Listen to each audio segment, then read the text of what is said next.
Turn around, take a look and see.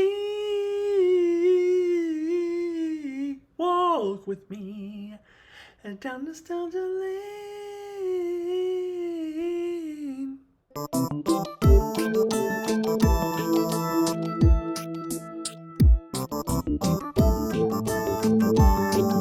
Hello, welcome to Alyssa Jean's Reviews. My name is Alyssa, and welcome to my nostalgia lane for February 2022.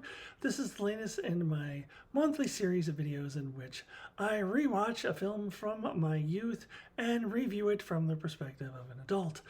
And this month's nostalgia lane film is The Neverending Story.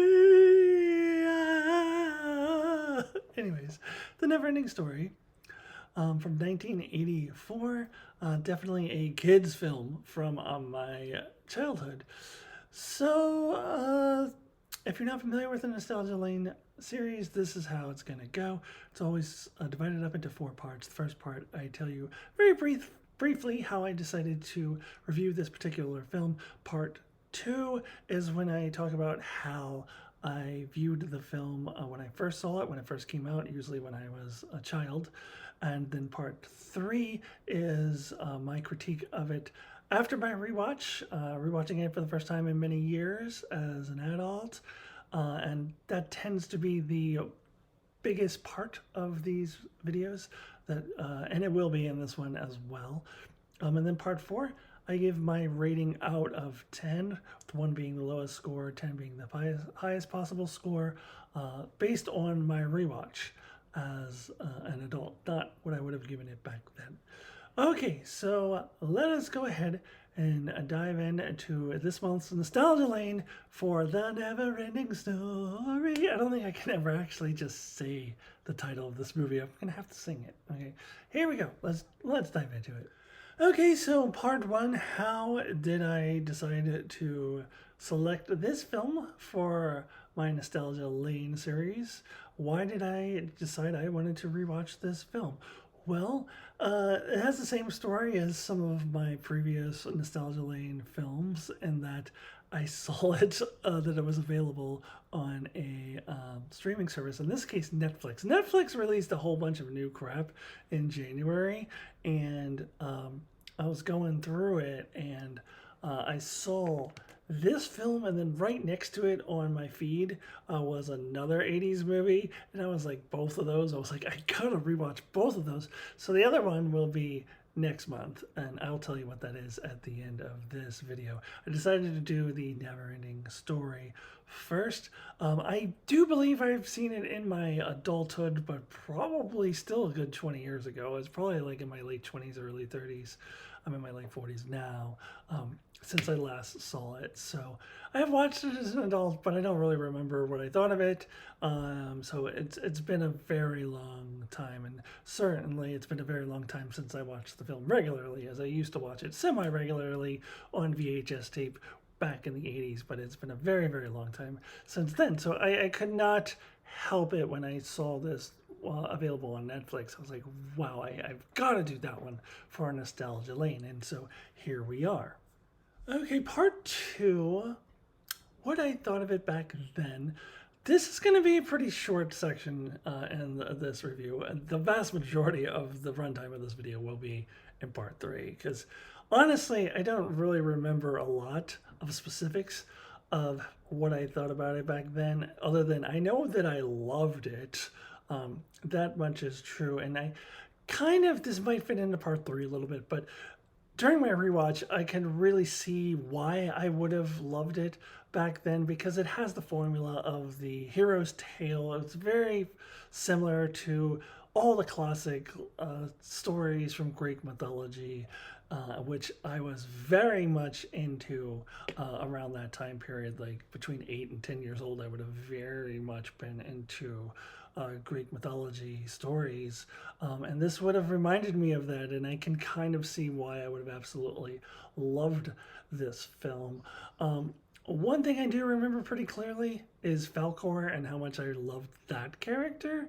Everybody loved Falkor. Who would not want to ride Falkor? Every kid my age wanted to ride Falcor. I mean, Falcor was so cool. And he reminded me of a big giant Cocker Spaniel. And in fact, about 3 or 4 years later, my parents brought home a Cocker Spaniel as the new family dog. And I wanted to name her Falcor. I can't remember if I was kidding or if I legitimately wanted to name her Falcor. They named her Ginger. And in retrospect, Ginger was a much better name for her than Falcor would have been. But I thought of Falcor as kind of looking like a giant Cocker Spaniel, and I kind of loved that, actually, a giant flying Cocker Spaniel with a big tail who was just always jolly and happy and like ho ho ho ho. He was so who wouldn't love Falcor? So, anyways, that I remember loving, and I just generally remember loving the movie a lot, and I am presuming as an adult that it probably had a lot to do with my love of Greek mythology and just how similar the storytelling was to that. So that's just my guess. All I remember is that I loved it. And that's really all I have to say in this section.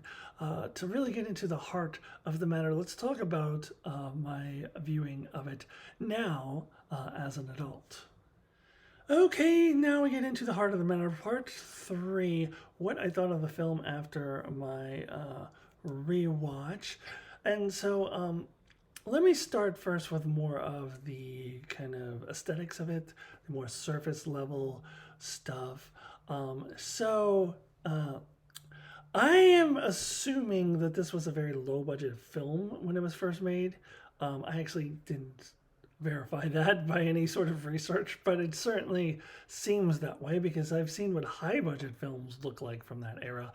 You've got the Back to the Future, which I did earlier as a Nostalgia Lane video, and you got Star Trek 2, which I just recently rewatched for a different video. All of the Star Wars films, all the Indiana Jones films, all from the same era, and definitely a big difference in terms of the look and feel of it, and that has to have everything to do with budget. I am certain of it. This must have been a low budget film, and with that in mind, I think they did all right. Like they use a lot of like animatronic stuff, like Falcor looks like something you would see on a Disney World ride or something like that.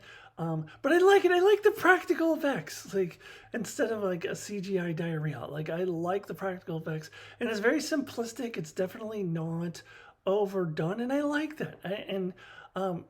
What I really loved upon this rewatch is seeing all these different creatures that they have there is that they're all original. Like it's this weird crooked nose guy riding a bat who likes to sleep a lot. Got a guy on a racing snail. The big rock eater. These are all original creatures, and then they go into that big meeting room at the Crystal Palace or whatever that was called, and there's all these different creatures, and they're all unique creatures. Like there's these dudes with these big giant heads that kind of remind me of the kid from Easter Island. Do you remember The Critic, that show The Critic, where they had the Model UN and there was a kid from Easter Island and he had the big giant statue head? There was these dudes that looked like that, and there was all these like Picasso looking dudes, like dudes right out of a Picasso painting, like with multiple facets of their head. It was really trippy. But I really appreciated that there was not a whole bunch of like trolls and elves and minotaurs and centaurs. And honestly, that's what I've always thought was pretty lame about Harry Potter, all the Harry Potter books, that they couldn't come up with, or J.K. Rowling specifically couldn't come up with her own, unique creatures. It's just recycling these old creatures from mythology and previously told tales, whereas here it was all original creatures. Now, I don't know if that has anything to do with the fact that maybe you have to pay somebody to get the rights to use a minotaur or a centaur in your film. I don't know if that's the case. And maybe they were being cheap by not paying for that. Or I think this might have been based on a book originally, so maybe they were just taking creatures from the book. But in any case, whoever came up with these originally, whether it's the film or if there was a book before it, coming up with original creatures, I appreciate that. Really deeply appreciate that. And the fact that it's low budget did not hurt it. Like I totally love that. Now on the negative side of the aesthetics, with the lower budget, I assume they couldn't afford like a John Williams, a composer, somebody like that to make some really good music that would be timeless, because let me tell you, the music here is not timeless. It is so 1980s and it does not age well. And I'm not just talking about like the theme song that I was singing earlier. I'm talking about the score. Like I'm talking about the music that's playing in the background. It's hard for me to get invested in something or feel a lot of tension when there's like these cheesy 80s synthesizer playing in the background. It's unfortunate that's where they had to go. I assume like that was their budget, or maybe it was a creative choice. I don't know. Maybe that was their creative choice to use corny 80s synthesizer music, which I'm sure sounded just fine at the time, but it does not age well at all. So that would be the negative side of the aesthetics. Now, let me get into the film itself. As I was talking about earlier, the story formula is very much reminiscent to me like of a classical tale, and from my experience, specifically like a tale from Greek mythology. It's the hero's quest. The hero is sent off on a quest. He has to go through these different trials. Uh, these different like creatures or whatever are testing him in different ways. He goes to see the wise old prophet to get advice. All of those sorts of things. All of those things are elements of a classical tale, which is probably why I loved it as a kid, and it's why I loved it now. Like I really enjoyed watching it. And with these kinds of stories, I think you should be excused from overanalyzing and and questioning every little thing, because for example, when I watch like Star Trek Discovery, I want the plot to be airtight. Like I will question things. Or Star Wars, the Book of Boba Fett, another show I watched recently, where I'm going to be overly critical about every little thing in the plot. Whereas here, if you look at a classic story from Greek mythology, you can't really do that to it. Like you can't go, well, why is he doing that? Well, why did he go get sent on that quest? Unclear. Like why? You just gotta roll with it and have fun with it, and that's. I think that's typical of the old stories and the old fairy tales as well. They're just written in a way and presented in a way that they're not meant to be questioned and scrutinized. You just go with it, and that was definitely the case here, because I could sit there and go, wait, why is Atreyu going on this quest, and what exactly is his quest? He's gotta get the cure for the Empress. What does this cure look like? Is it in a bottle? Where is he supposed to look for it? How is it that the Empress is going to save everybody? Anyways, that's not explained. It's all vague, but you can't question that any more than you would question a classic tale. So you just let it go. You just roll with it. And like, why does Falkor come to rescue him? Unclear. Just because he felt like it. I don't know, but you can't question it. You just roll with it. It's the type of storytelling that it is. And in doing that, I just really highly enjoyed this film. There's as I mentioned, the Ancient One character, in this case, this old turtle. Why wouldn't it be a turtle? This gigantic turtle that is allergic to humans, it sneezes all the time, and doesn't really care about anything, and it's like, yeah, I don't really care. And he talks very slowly. That was a great character. And Atreyu, of course, going through all these different trials, and he goes through like, I love the swamp of sadness. Like if you let the sadness take over, you just think, what a metaphor for real life, and how you can easily just let the sadness overtake you and just sink down. And who can blame the horse? Because life is hard. And then doing the different trials where all revolved around finding your true self, being pure of heart, being confident, believing in yourself, and those sorts of things. That's all good stuff. All that really good stuff.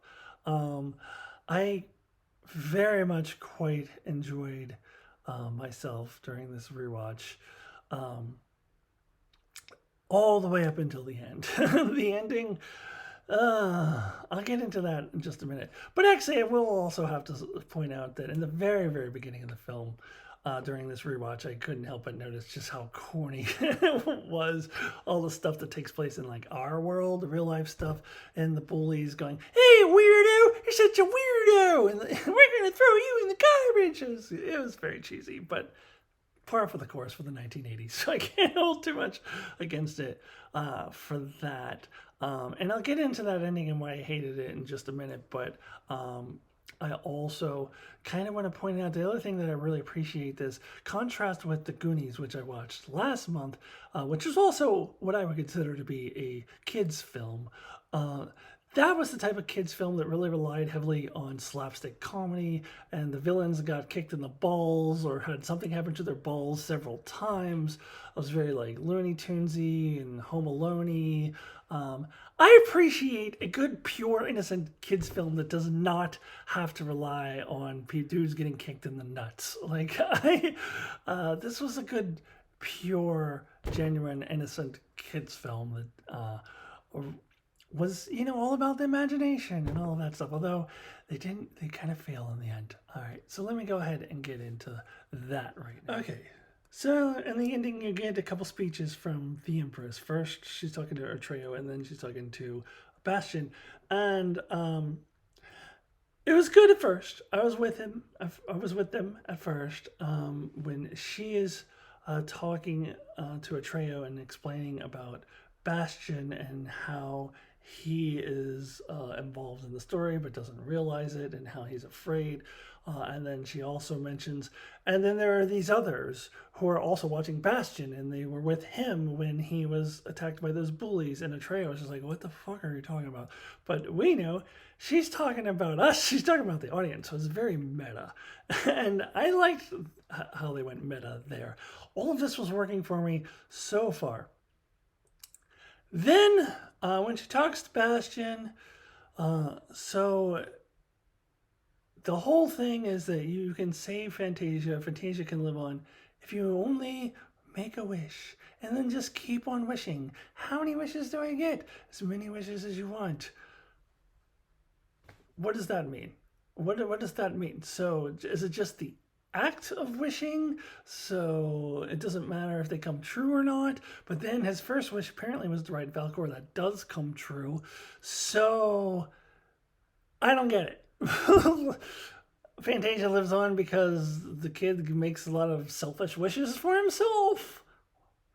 And this could go into a dark place because it seems like the obvious wish for him, having lost his mother recently, would be, I want my mom back, which would be a terrible wish because although the dad was kind of a dick in the beginning of the film, he did have a point that you do have to move on and live your life and, well, basically deal with your grief. It's very healthy to deal with your grief and move on with your life. So if he had wished for his mom back, that would have not been good. And I'm just imagining off screen that that's exactly what he wished for.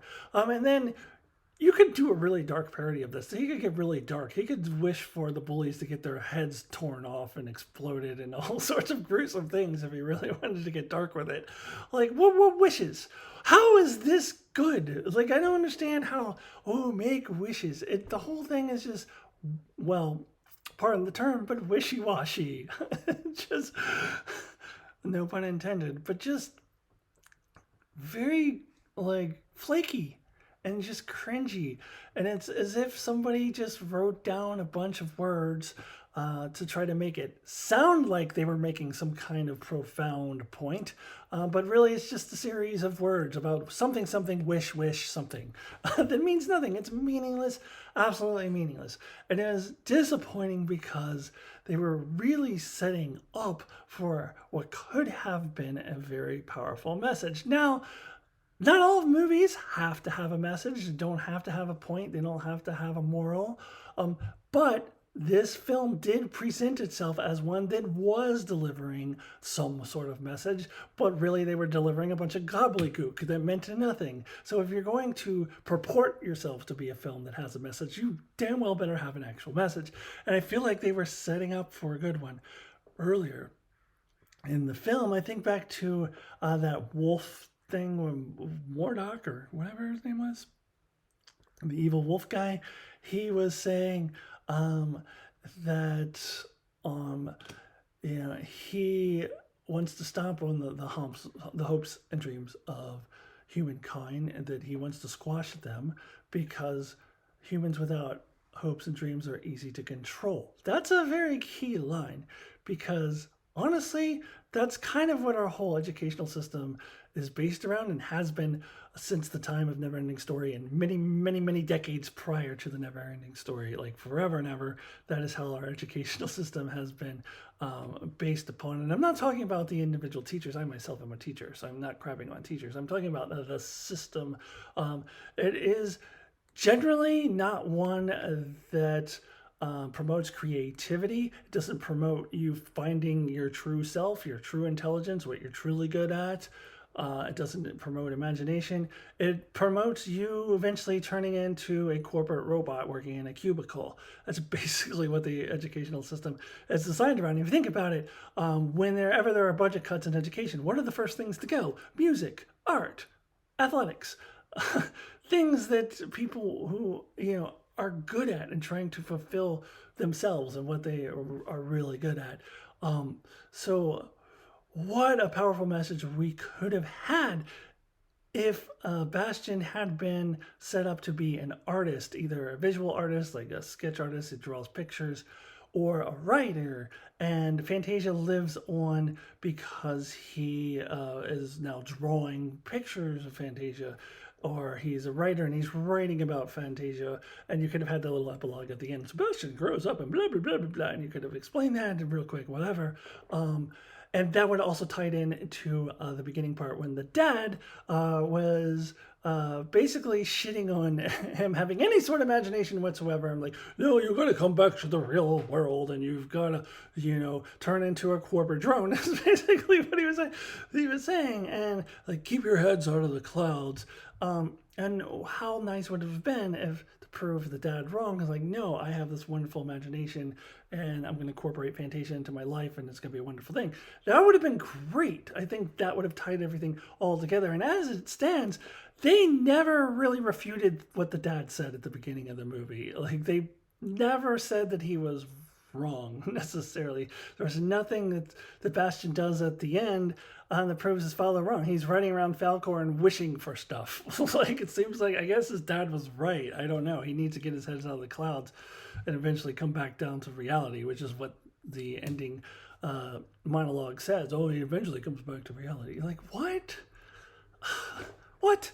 And even if you don't want to go that deep, it could have at least gone like, oh, Fantasia lives for you reading. And, it could have been like a 90-minute PSA for the library and children's reading. I would have been okay with that. That would have been fine. And unless there were parts of it, like especially earlier in the movie when he goes into the old bookstore with the grumpy old man, like it almost seemed like they were setting up for that. That would have been fine too.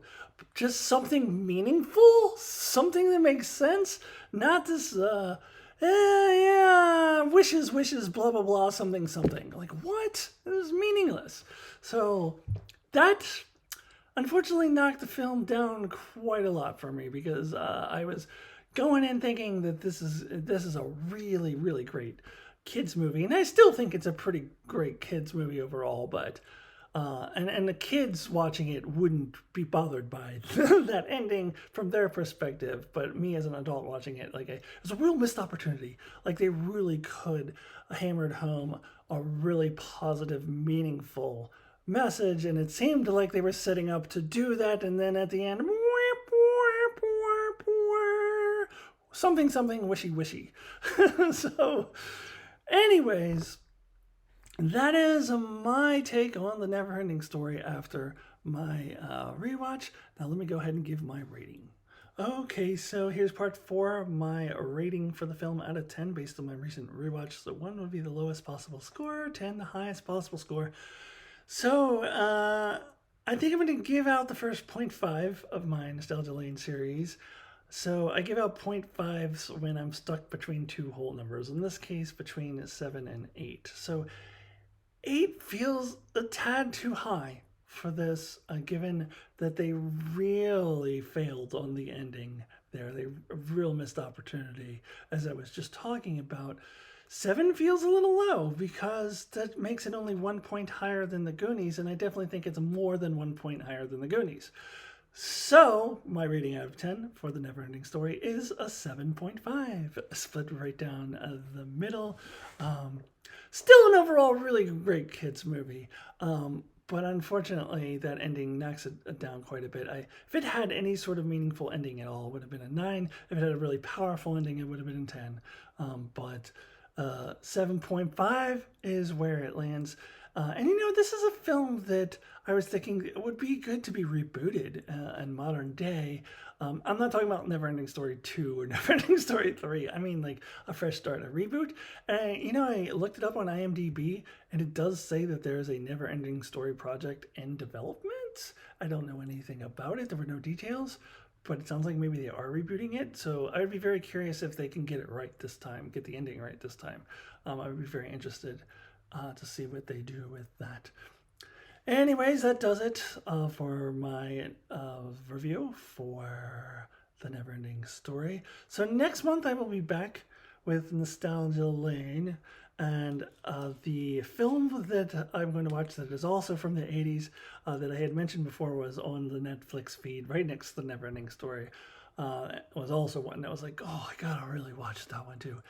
And that is Gremlins. Gremlins! Oh my god, I haven't seen Gremlins in so long.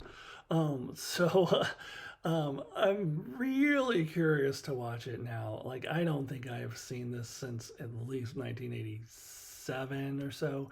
It also came out in 1984, like The Neverending Story. Maybe 88, 89 or 90 is the last time I saw it. But it's been a long time since I last saw this film. So very curious to watch Gremlins. So that is coming in March. Okay, thank you so much for joining me. Please check out all of my other materials, whether it be my transition story. I'm also dropping a video this week on that, or whether it be my Star Trek or Star Wars material. So please subscribe if you have not already, and I will see you soon. Goodbye, everyone.